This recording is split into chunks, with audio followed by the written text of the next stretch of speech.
Fares est très très grand, il a une très bonne allonge. Donc grand, bonne allonge, excellente gestion de distance. C'est 3 qualités qui vont être, je pense, qui vont vraiment bloquer Puelles. Il va devoir être très attentif aussi sur sa défense de lutte, parce que comme tu l'as dit, Puelles c'est pas forcément un striker. Sa boxe va servir à emmener justement ses amenés au sol, son travail au sol. Ça va être vraiment un affrontement classique. Fares avait cité Benoît en disant qu'il souhaitait le rattraper. C'est peut-être pour ça qu'il monte pas aussi vite que Benoît, c'est qu'il gagne pas avec la manière. Il gagne, mais il manque le petit truc derrière qui fait que les gens s'intéressent à lui et s'intéressent à son profil. Il faut aussi savoir que Claudio, il a combattu 3 fois au TUF pour 3 victoires. Donc si on comptabilise ça, ça nous fait 8 victoires à l'UFC pour 2 défaites. Donc c'est vraiment un combattant qui est intéressant. C'est un combattant, c'est pas juste une serpillère, un plombier. Je sais plus comment on les appelle maintenant. Serpillère, plombier, boulanger, bref. Pourquoi, Gabriel? Oh, qu'est-ce que tu manges là? Mais qu'est-ce que tu fais? Des granolas? Gabriel, t'auras jamais un corps d'athlète si tu manges ces merdes. Le secret de la masse, c'est ça. Des plats season, frais, différents, toutes les semaines, variés et surtout livrés à domicile. C'est fini la malbouffe, tu seras enfin musclé. Il y en a pour tous les goûts. Des boulettes au poulet, aux légumes et au thym. Des filets de poulet, épices, légumes au quinoa. Des cuisses de poulet à la basquaise. Avec ça, c'est sûr, tu vas l'avoir ton corps d'athlète. En plus, on sait, tout le monde n'a pas les moyens. C'est pour ça qu'on a concocté spécialement pour eux un petit code promo qui va s'afficher juste ici et dans la description qui vous offrira 30% sur votre première commande. Mathieu. Gabriel. Retour de Fares Ziam, notre combattant français à l'UFC en lightweight. Retour samedi soir à Mexico City contre un adversaire dangereux, Claudio Puelles. Exactement.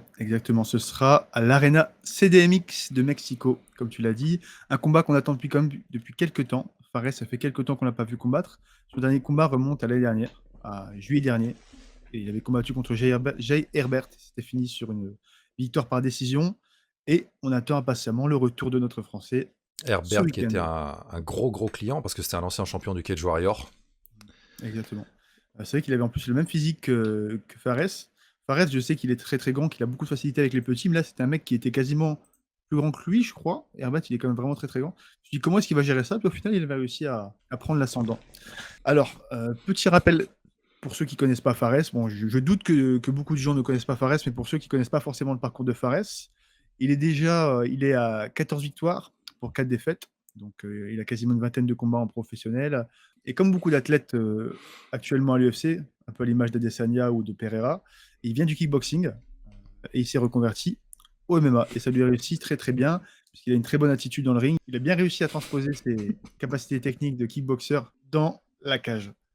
Et ça lui réussit plutôt bien ce parcours du kickboxing, parce que actuellement à l'UFC, il est sur 4 victoires pour 2 défaites. C'est un parcours plutôt pas mal, en sachant qu'il a quand même affronté des mecs qui étaient plutôt forts, en tout cas qui étaient des bons prospects en train de monter. Sa seule défaite à l'UFC, c'était contre Don Madge, pas forcément connu, mais également contre Terence McKinney, qui lui était à une époque... Il a fait des étincelles dans la catégorie lightweight, ouais. Exactement, il était considéré comme un prospect très très très prometteur, et Fares n'avait pas réussi malheureusement à passer le test. Ensuite à ce combat, par contre, il a directement gagné 2 combats, pareil, contre des combattants pas forcément super connus, des gens les moins connaisseurs de l'UFC, mais une fois que tu connais un petit peu le roster de l'UFC, tu sais quand même par exemple que Jay Herbert, son dernier combat, c'est un mec, comme on l'a dit avant, qui est plutôt balèze, qui a quand même un très bon palmarès à l'UFC, qui tape pas mal de mecs forts. Il avait combattu notamment Ilia Topuria, qui est actuellement le champion, qui a pris son titre de champion et il très avait récemment. knockdown Topuria, avant le retour en force de Topuria, qui l'avait KOté avec une superbe arrière. C'était... Il a envoyé une grosse marmule, ça avait touché en plein dans le menton, c'était dur à voir. Donc Fares, il a un profil plutôt striker. Il a vraiment le profil kickboxer transposé MMA, mais avec une bonne gestion de distance, et il va affronter la personne de Claudio Puelles. Est-ce que tu connais un petit peu le combattant? Puelles, à l'opposé de Fares, c'est un grappleur.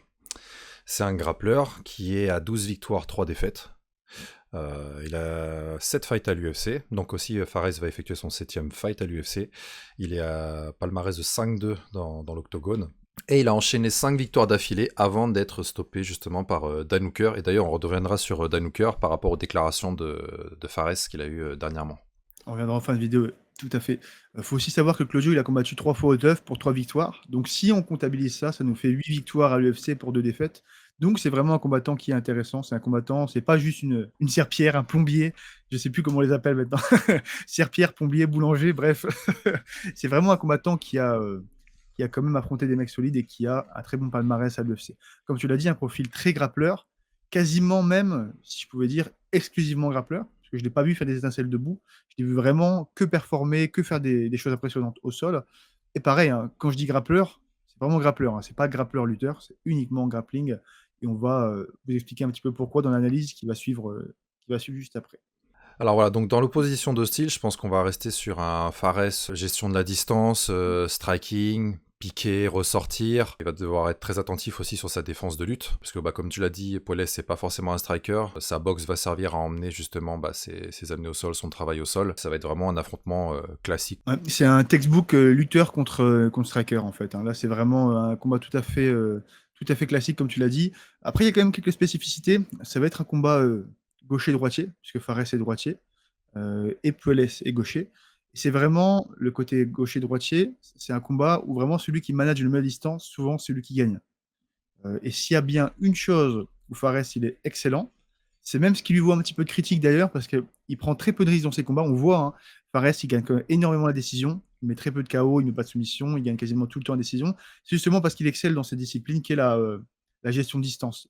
Il sait comment mettre des dégâts de loin sans prendre trop de risques, sans prendre de coups trop durs, sans vraiment être dans le danger. On le voit, c'est à la fois une qualité, puis un défaut malheureusement pour les spectateurs, mais en termes de performance, c'est excellent, puisque toucher sans être touché, c'est la base de la boxe, et c'est la base du MMA aussi. Pas prendre de dégâts, c'est vraiment vital, et ça pourrait être vraiment très problématique pour Puelles, puisque ça va le forcer en fait à faire des rentrées de très très loin, des rentrées pas préparées. Ça va le forcer à pas pouvoir être proche de Fares au moment où il faudra casser la distance. Et ça va être très compliqué. Ça va être très très compliqué pour lui. Surtout que Fares est très très grand. Il a une très bonne allonge. Donc grand, bonne allonge, excellente gestion de distance. C'est 3 qualités qui vont être, je pense, qui vont vraiment bloquer Puelles. Il n'a pas le niveau technique en boxe pour pouvoir passer ça. C'est sûr à 100%. Donc après, comme tu as dit, par rapport à la gestion de risque, c'est ça aussi qui est un petit peu dommage, c'est que donc Fares va effectuer déjà son 7e combat à l'UFC, mais il n'est pas mentionné plus que ça, tu vois. Parce que, alors, il gagne, certes. Comme dirait Daniel, il n'y a que la victoire qui compte, hein. Exactement. Mais d'un autre côté, quand tu accroches que des décisions entre guillemets à l'UFC, que tu fais pas vraiment de gros coups d'éclat, tu ne montes pas forcément plus dans les classements, tu vas pas prendre des plus gros noms, etc. Tu vois, donc c'est ça qui est un petit peu dommage pour Fares. Mais ça lui garantit après sur son style de combat justement en majorité des victoires. J'aime bien faire la comparaison encore une fois. J'ai fait souvent cette comparaison avec Khabib. C'est que Khabib, il a vraiment pris beaucoup de mecs à l'UFC sans jamais briller. C'est-à-dire, il a éclaté tout le monde, mais à chaque fois, c'était des décisions, parfois des soumissions. Parce qu'en fait, il faisait à l'époque ce qu'on appelle du lay on price, ça veut dire, entre guillemets, t'accroches le mec, tu bloques et t'attends la fin du combat. Et les gens, ils aiment pas ça. Là, c'est un peu la même chose, mais en striking, c'est-à-dire, juste tu gardes ta distance, tu prends pas de risque, tu touches avec des petits coups qui sont pas trop violents et t'attends d'engranger des points et de prendre ta victoire. Et les gens, ils n'aiment pas ça. Les gens n'aiment pas ça, les gens aiment la violence, les gens aiment le combat dur, les gens, ils aiment le sang, ils aiment les KO, ils aiment quand ça se finit vite, ils aiment voir les gens inconscients. Donc forcément, les gens sont brutaux, ils sont primaires. Et c'est vrai qu'il faut vraiment être un spécialiste du MMA, il faut vraiment être passionné du MMA pour saisir justement, voir la beauté dans ce genre de spectacle où il y a un mec qui arrive à dominer un autre combattant juste avec sa gestion de distance, avec un bon jab. Il faut vraiment être quand même assez aguerri dans les sports de combat, avoir pas mal de connaissances pour apprécier la chose. Un spectateur lambda, il va s'ennuyer, il va pas réussir à trouver le combat, il va pas trouver le combat excitant tout simplement. Et c'est comme tu as dit, c'est peut-être pour ça qu'il monte pas aussi vite dans les classements que par exemple que Benoît, parce qu'il avait cité, Fares avait cité Benoît en disant qu'il souhaitait le rattraper.